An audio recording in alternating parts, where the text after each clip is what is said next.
2019 Players Championship winner Rory McIlroy to the interview room here. Rory, making your 12th start this year at TPC Sawgrass. Thoughts on the week? Yeah, always good to be back. I've liked the, I would say that my relationship with this tournament has definitely changed over the years. I wasn't a huge fan of it in May, so the date change to March has really been. I feel like it's sort of brought the tournament back to sort of what it was. I grew up watching the Players Championship. It was always this time of year, and remember Davis Love with that incredible final round, and Tiger, and there's been a lot of great moments and a lot of history created here, and I think it's been great since it's went back to this March date. I think I've had a little more success when it's been it's went back there as well. So yeah, good to be back. It's always feel like this time of the season everything's sort of ramping up, and this is the first really big event. So yeah, excited to be here and excited to get going. Great. Well, we will open up to questions. If you'll raise your hand if you have a question, I'll call on you. We're going to start with Steve DeMegli over here on the left. Have you cleared your head since Sunday? Yeah, I think so. Yeah.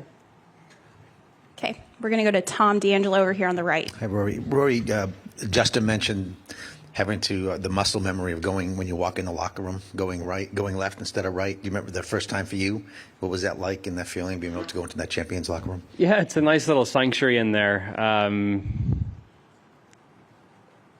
Yeah, it's nice to come back and go that way, and yeah, I guess I don't really think about it. It's it's a little bit of a further walk to get food, I guess, now and dining, but it's nice to be in there and nice to sort of share a locker room with a lot of those great players.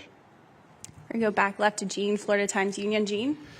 Rory, you and many others in the golf world have all weighed in on Phil in the last couple of weeks. Moving forward now, how long do you think it's really going to take for this to kind of blow over and for Phil to get back in the good graces of the golf world? Because plenty of athletes have had their PR blunders, but nothing lasts forever. Yeah, I've no idea.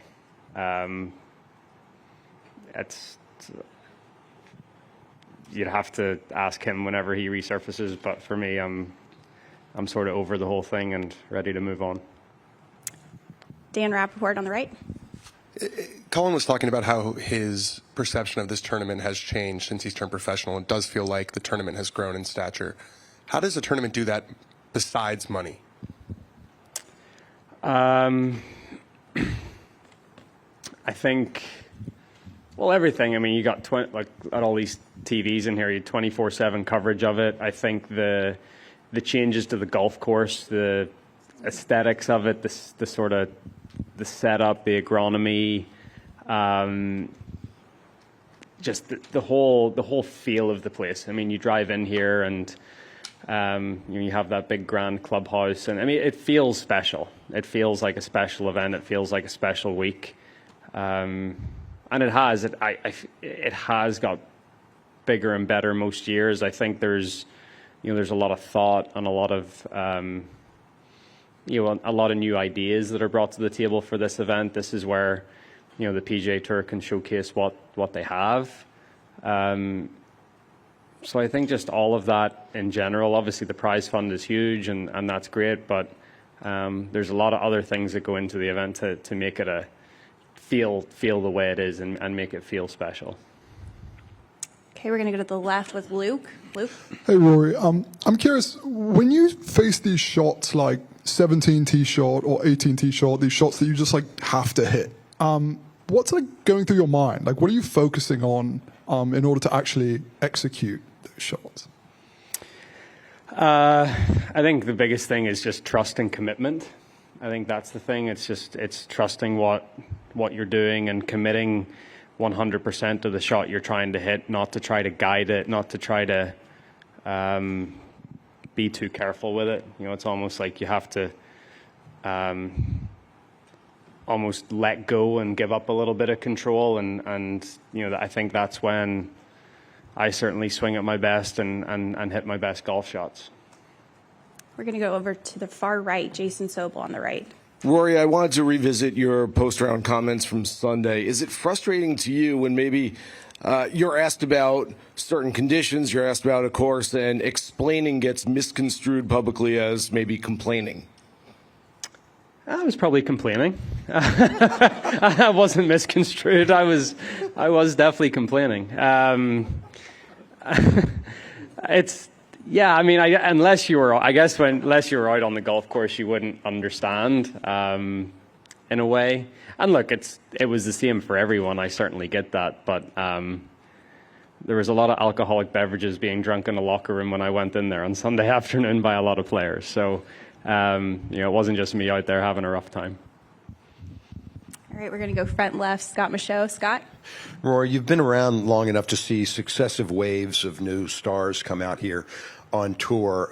Like three very young guys have a chance to become number one this week. Is it, from your perspective, it's somewhat daunting to see how many new stars are out there, and does it make it harder to try to close out wins? I don't know. It's like I think you've seen the trend in golf over the years where the top guys have gotten younger and younger. Colin, Victor, John Rahm, these guys coming out of college, and they're ready to be superstars, and they're sort of candidates to be number one in the world. I don't think it makes it harder to close out tournaments, it does. Obviously, if the fields are deeper, but it's not. That none of that's necessarily in my control. Like, I can't control what those guys do. All I can do is go out and play the best golf that I can, and if that's good enough to win tournaments, that's great. And if it's not, then you have to try to make improvements and see where you can. But I still feel like my best golf is more than good enough to win the biggest golf tournaments in the world. So I don't worry about that. Okay, we're going to take two questions at the back. First, Ann, and then Michael. Hey, Rory, what's the first thing you think about when you approach the 17th? Take us through your thought process on that hole. I think one of the biggest things on 17 is just making sure you get the wind right. There's sort of high camera tar sort of beside the 16th fairway there, and there's usually a flag up on top, so you're looking at that just to see where the wind's coming from and if it's switching, or if you're getting like any gusts from a different direction. That's something to really take into account. And then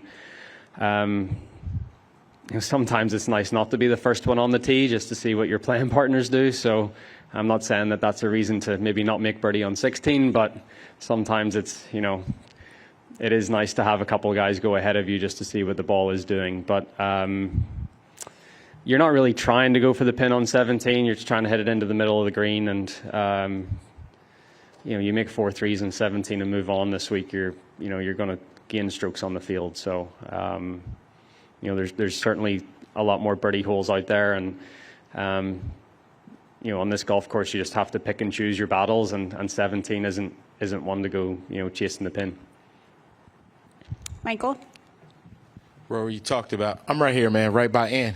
Keep looking back where you were. There you go. What's up, man? You talked about the brutality of last week and coming into this week, 2 hard golf courses in a row. What did you do to decompress? Like, how do you let last week go and yet still know you're going to have that kind of energy going into this week, especially with the weather forecast? Yeah, yesterday was just more of a like an off day, a travel day. Made our way up from Orlando, got a quick workout in here, and I just got organized. I didn't touch the clubs. I just sort of left them alone for a day, and sort of regroup and just have a nice night and not think about it too much and regroup this morning and go out and go through my normal routine. Obviously, do this and then. Practice, play a few holes, and get into preparing for a golf tournament again. I think sometimes those Mondays between tournaments can be important to just sort of flip the switch a little bit and recharge, and then you wake up on Tuesday morning and feel a bit better about everything, and you get after it again. We're going to go right to the left over here. Yes, I'm Clayton Freeman with the Florida Times. Ian, obviously had great success here 3 years ago. Of course, last year you came in here and started with 79. How do you psychologically adjust to being able to put that behind you and being able to start this tournament well, especially knowing what we could be doing with weather-wise? Yeah, for sure. Yeah, I didn't know it was 79 last year. I tried to forget about it, but thanks for reminding me. But yeah, I came in here last year not very confident in my golf game. I didn't feel like I was playing well. I sort of had a two-way miss going. I was missing it left, missing it right. So I'm a lot more comfortable with my game coming in this year. So I don't want to tempt fate, but there'd have to be a drastic change in my game from now until Thursday for me to go and shoot 79 in the first round. But it is golf, and you never know. But yeah, I feel just much more comfortable with where my game is, where my swing's at. And it's always important to get off to good starts in golf tournaments, and I obviously didn't do that last year, but in 2019 I did. I got off to a great start the first 2 days, and that set me up to have a solid weekend and go on and win. So, I'm playing Thursday afternoon and Friday morning. The weather forecast looks like it's going to be the same for everyone. Just looks like rain pretty much all day those 2 days. So, just try to handle the conditions as best as we can, and try to shoot a couple of solid scores and get through to the weekend and go from there. We're going to go over to Doug on the right. Rory, when you were saying Sunday that it's a course that made you maybe feel like you were playing worse than you actually were, I'm assuming that was mostly condition related. Is there actually courses that can do that to you? Yeah, I mean, courses or certain types of, I guess you can get golf courses that make you feel uncomfortable, just with visuals and tee shots and stuff. But for the most part, it's more, you'd never want to go out and shoot 8 over a weekend, but I didn't feel like that it was as bad as that. I guess it was just, it was more, maybe me just getting frustrated and mentally not being able to handle that challenge a bit. But yeah, there's certainly golf courses that make you a little tentative and careful and maybe throw you off your game a bit. But I think if you're if you're confident in where your game's at, then it shouldn't really affect you that much. Okay. And secondly, kind of following on what Dan had asked you about the kind of stature of this tournament, can you recall back in your early pro years, when you were in Europe before you came over here, did you ever get a sense that the tour was trying to push this as a fifth major, and did you kind of resist that? And if not, how did it evolve? Did it evolve to its place just by letting it go, by letting people kind of see it for what it is? Yeah. So I played 09 and 10 and missed the cut both times, and then I skipped this event in 11. Actually, I gave up my PGA Tour membership in 11 too. Yeah, and there was a couple, I was influenced by certain things or certain people, and that's what sort of led to that decision. But then 2012 came back, and it was as I said, my relationship with this tournament has definitely changed over the years. I don't feel like the tour pushed the fifth major name in any way. It just is sort of what became of it, and but it certainly has just it's got bigger and better each and every year, and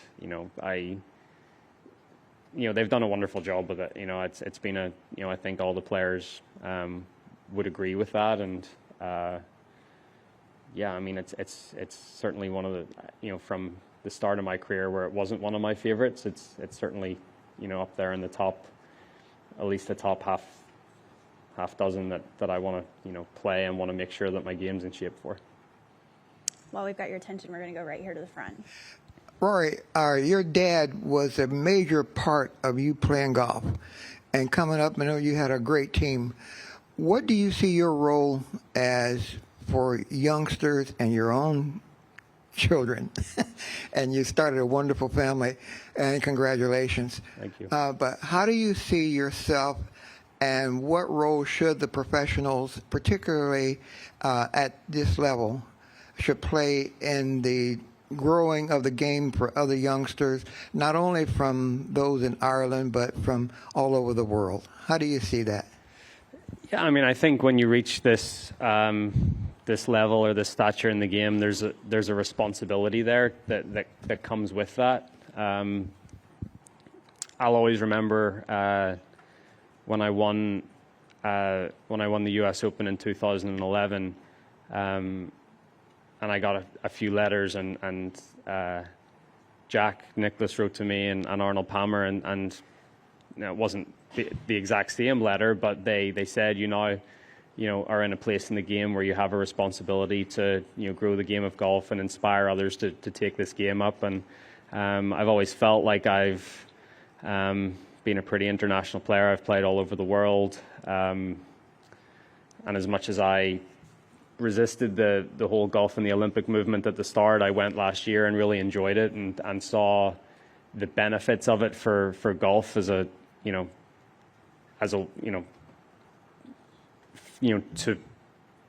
for it to go to a wider audience and for more people, more countries to get involved with it. So I certainly saw the benefits of that and think that that's a wonderful initiative, and happy that I could play some small part in maybe furthering the sport and growing it, and taking it to other places in the world that wouldn't necessarily have a chance to play it. All right, we've got time for just a few more. We're going to go to the very back, Kathy, back right, and then Alex. We talked about 17 a few minutes ago. Do you ever, before or after you've hit your second shot on 16, do you look ahead to see what the flight path is of the balls that are coming off of 17T? Yeah, I mean, I think it's hard to not look over there nowadays. You've got the big screen there, and you're sort of, I think it's just human nature to, to have a peek over and see what's going on over on the green or on the screen, or what the grip ahead of you are doing on the tee box. So yeah, you certainly you have a look over, but I don't think you're really trying to gather any information. I mean, you've still got half of the 16th hole to play, so that's sort of where your focus is. Okay, we're going to go Alex over on the left. Yeah, Rory, obviously you're aware of what's going on in Ukraine with the Russian invasion. No. You... Yes, Alex, I don't live in a Kiev. Well, I figured that, but anyways, the bottom line is the PGA Tour, unlike many sports organizations, including the R&A, haven't made a statement yet. I think there's going to be something maybe coming out today. But one of the issues is that some of the major sponsors involved with the PGA Tour have not stopped doing business in Russia. Do you have a thought on what the Tour should or shouldn't do in these situations? Yeah, I think what's going on in Ukraine is absolutely horrible. I think everyone would agree with that. It's absolutely brutal. It's sad. It's heartbreaking to see what's happening to that country and those people and the families. And it's something that I don't understand. It's certainly my knowledge on geopolitical stuff is very, very low. But I just think from a human side of things, it's just horrible what's going on. I'm sure Jay's in here in an hour or so, and he'll be able to speak more on that and the business side of things. But I mean, I've seen a lot of companies pull back. I saw Shell today; he's not going to buy Russian oil. And I think at this point, it's only the right thing to do. I think the international community has to come together and I guess do whatever they can to, I don't know if they can stop it or, make it more difficult or whatever it is, but it's horrendous what's going on, and, I think everyone can agree with that. Okay, last two questions. We're going to go to Adam and then Bob. Rory, if you were to give Jay Monahan a report card, where would you give him high marks, and where is there room for improvement? I think growing the business of the tour. I think the TV deal, that the domestic rights deal that the PGA Tour did a year or so ago was incredible. So like the business side of the tour had everything to do with putting more money in players' pockets. I think he's done a fantastic job. I think the one thing that the tour in general could do a better job at is transparency. Whether that be with, just with everything. I think transparency and maybe it not being as closed the shop, or like I've always felt that a few of the like bans or suspensions, I think that should all be announced. I think that should be more transparent. I've always said that. But I mean, that's something I'm sure they're working on and have constant dialogue in. But, I'd say overall, Jay has done a wonderful job in terms of weathering the storm of the pandemic, putting more money in guys' pockets, making this tour the best tour in the world to play on. So, I mean, you're only sort of picking holes if you're really trying to have any negatives. But overall, him and his team have done a great job. A couple weeks ago at Riviera, you said that the Saudi breakaway tour was dead. You still feel that way? I've heard nothing since, so I don't know. Obviously, I don't know where they stand. I don't know, but it seems like pretty much every top player in the world, especially the younger guys, the guys that you really need to get something like that off the ground, they all want to play here, and they've stated their intention, and that's what it is. And you've got John Rahm and Colin Morikawa, Victor Hovland, Justin Thomas, myself. I mean, you got the top players in the world that are all very young and have a long runway ahead of them, and they're all saying the same thing. So I don't see how that could change at this point. For our last question, we're going to Bob Herrig on the left. Bob. Rory, I'm sure you know Tiger's going to the Hall of Fame tomorrow night. I'm just curious from your perspective, if you can remember maybe the first time you met him or played with him on tour, and what it was like for you then, and how the relationship has evolved, obviously, into a friendship, and someone who knows him better than most. Better than most. It's funny. So the first time I ever watched Tiger play golf was I think it was his 95 U.S. Amateur win, or maybe 96. Anyways, he was a big deal when he was an amateur, and obviously he won 3 U.S. amateurs in a row, and turned pro with a lot of hype. So that was the first time I watched him play, and then I met him as I went first to watch him play in 2002 at Mount Juliet, in the WGC. I think it was like the American Express back then. And then, I met him when I was 15 or 16 for the first time. And then, I mean, it's, I think I feel very fortunate because there is this sort of saying that you shouldn't meet your heroes. And Tiger was my hero, and I met him, and he lived up to expectations. He's been nothing but unbelievable to me and my family, and he's been awesome, and he's been an inspiration for so many of us that are out here playing this golf tournament this week, and to see him inducted into the Hall of Fame, which is obviously I know of course he was going to be a Hall of Famer when he was 5 years old, but it's really cool. It's cool that he's here. It's cool that it's happening. And I think he's in a stage in his life where, he's probably appreciates all this just a little bit more at this point. And yeah, I mean, he's, I always say it, we all that are playing here this week have to thank Tiger for, where the game is and where the tour is. And, I'm pretty sure it's going to be a pretty nice turnout for him tomorrow night. All right, Rory, we thank you for your time, and we've got John Rahm walking in, so if you keep your seats, we'll get started shortly.